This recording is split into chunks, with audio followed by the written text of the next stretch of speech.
Help us understand what this technology means, how advanced it is. It becomes obvious at some point it's from somewhere else. We didn't make it because we're taking it apart to figure out how it works. Look, a machine that makes gravity is the most important thing that mankind could probably create. Look, we have electromagnets that make magnetic fields. We can make electric fields. With Van de Graaff generators and God knows what else. But to make a gravitational field is like the last piece of a missing pie, because when you can, right now the only thing that makes gravity, as far as we know, is mass. You just need a bunch of stuff, and it's a property of mass that it just magically pulls in things. We observe gravity, we see what it does, but we really don't know what it is. We can throw some equations together and say, well, it works like this, but we really don't know what's behind it.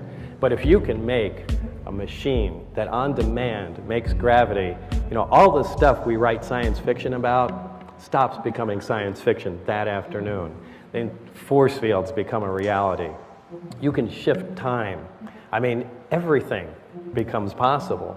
It's the most important thing, and here is an operating machine sitting in front of us that makes gravity, and do we really want to be able to make one of those things? You could make impenetrable fields. You can have propulsion that is mind-boggling as the crafts operate. It would be the ultimate weapon. Well, not just the ultimate weapon, but it would really be the ultimate thing. It would catapult mankind forward, and what really sucks is the military is in control of this. I should,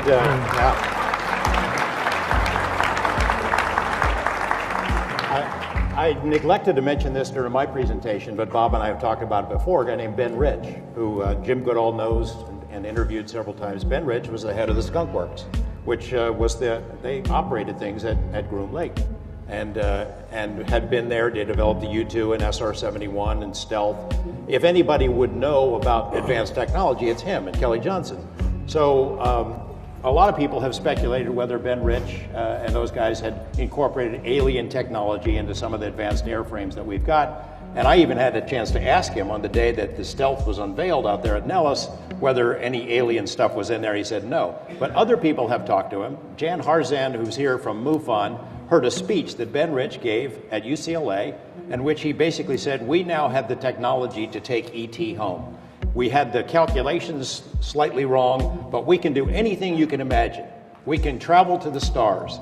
But, he said, the technology is locked up in black budgets and black programs and will never see the light of day. What do you think about that? Well, it's sort of like the same thing you're saying. Yeah, that sounds exactly like what I'm saying. I hope that's not the case, but how do you pry it out of there?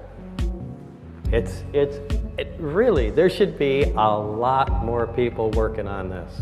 We just had a report to what was going on, so it's not like you can ever say, we really don't know. We've been working on this 2 weeks. You better come up with something. So it's, look, we think it's an accelerator, and we've identified that's 114, 115, 160. It looks like it's 115. It's an element, and you have to explain this stuff to guys that absolutely have minimal scientific background, and just try that when you're dealing with stuff that's not even, from the Earth. So how does it work? How does it work? What you learn, you get a piece of it, a triangle. It's in, and how does it function? Really, you just put the. I wish I had that model that. It's in my car. Show me. Is it really? Okay. You just put the fuel in there. There's a little cap that sits on top. And then as soon as you yet nothing happens, but as soon as you put the lid on, it turns on. There's no on switch. Yeah, it's like it attains resonance or something. It just is on. Which makes you wonder, how does it work in the craft? Because no one's taken the lid off, because in the craft, it sits on the ground and there's a conduit that sits over it and goes to the top of the craft. So, but it's not clear how anything works in the craft. And it generates gravity. Oh yeah, yeah. It generates its own artificial gravitational field, and that lifts the craft off the ground. We've had conversations in private about how this accounts for some UFO cases. I mean, it in effect achieves invisibility in a sense. You can be standing right next to Oh, it. yeah, absolutely. Yeah, because light, it will bend it around there. And sorry, I didn't leave that. I left out that pretty important observation. When the craft was up, I mean, you could walk underneath and look straight up, and you can't see the craft until you step to the side, and it becomes visible again. It's quite amazing, you know. So it bends light, just like you know, you could see on a hot roadway in the summertime how heat would affect that coming off of, you know. But here you're in a much more controlled situation, and the shape of the gravitational field, the artificial field around the craft, if you look at that and then we're able to stand at different vantage points, you can just look around it. Now, this isn't something new.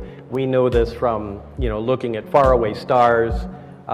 They call it gravitational lensing, where a star might be over here, but because we're looking around another star, it bends light. And, you know, but here again, here is an artificial source, a machine that does this, and that's everything. But yeah, like I said, all the science fiction things become reality. There's your invisibility cloak, there's your, you know, impenetrable force field, here's your field propulsion system, and, you know, here's you're even beginning to tamper with, you know, potential time travel.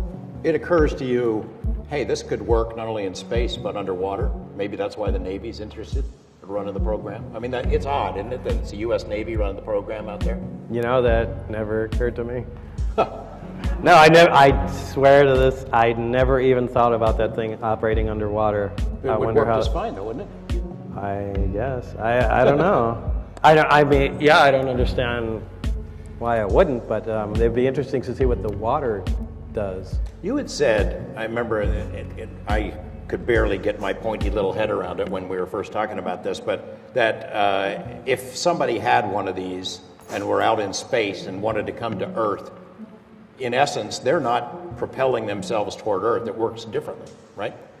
Yeah. In fact, the two modes that the craft operated on are, they labeled Delta and Omicron configuration. Delta meaning using all three amplifiers, and Omicron obviously meaning just one.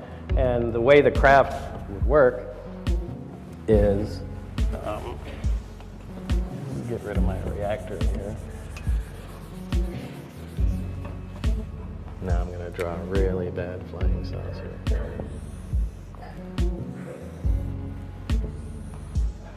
All right, so normally you would have the three amplifiers hanging, or the three emitters hanging down. In Omicron mode, a single one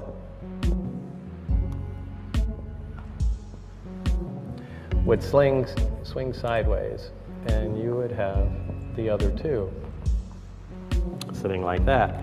Now, what happens is the two that are facing straight down essentially act like a pedestal where they just keep the craft steady. The one swung out to the side creates a gravitational distortion off the edge, and these in Omicron configuration, these things really fly unstable. They do not look like any sort of high-tech technology. To give you an example, if you put a bowling ball in the middle of your bed, and 2 feet away you take your fist and you push it down, the bowling ball rolls towards it. And that's exactly how the craft operates. It focuses the single emitter and creates a gravity distortion, essentially a divot in space-time, and the craft rolls forward, you know, in the distortion. So that's basically how the thing moves around. So, and this is opposed to our conventional propulsion, whether you're using, you know, a jet, a rocket, a propeller. We always take something and accelerate it out the back using the action-reaction principle, and, you know, push forward. And these guys are doing it exactly opposite. They're creating a distortion in front and, you know, tucking towards it.